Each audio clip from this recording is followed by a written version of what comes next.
Apakah agama itu ilmiah? Oke, banyak orang yang sering bertanya, apakah agama itu bisa dianggap ilmiah? Nah, kalau kita lihat dari perspektif Islam, jawabannya menarik. Dalam Islam, ada cara khusus kita memahami pengetahuan, termasuk ilmu agama dan juga sains. Di sini, pengetahuan gak cuma datang dari satu sumber, tapi dari beberapa sumber seperti wahyu, akal, dan juga pengalaman. Yang pertama, wahyu sebagai sumber pengetahuan. Nah, dalam Islam, pengetahuan tertinggi datang dari wahyu, yaitu Al-Quran dan ajaran Nabi. Wahyu ini memberi panduan hidup yang langsung dari Tuhan, tapi Islam juga sangat menghargai akal kita.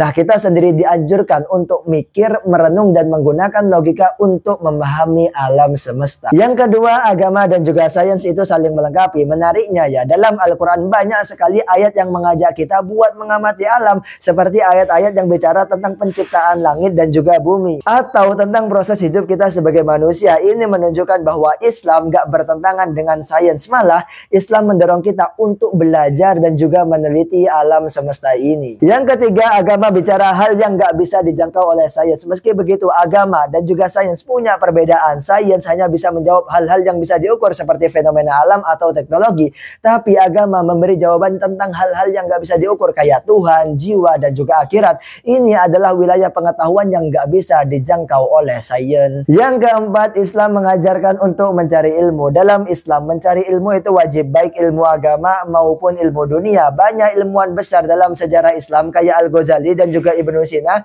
yang menggabungkan ilmu agama dan juga sains dalam satu kesatuan. Jadi bisa dibilang Islam sangat menghargai pengetahuan dalam semua bentuknya. Jadi kalau ditanya apakah agama itu ilmiah, jawabannya agama Islam dan sains bisa saling melengkapi. Islam menghargai akal dan mendorong kita buat belajar dan memahami dunia, tapi agama juga mengajarkan hal-hal yang sains gak bisa sentuh, kayak soal makna hidup dan kehidupan setelah mati. Seperti itu. Terima kasih. Kalau suka jangan lupa follow dan sebarkan biar manfaatnya semakin meluas. Diskusi di kolom komentar.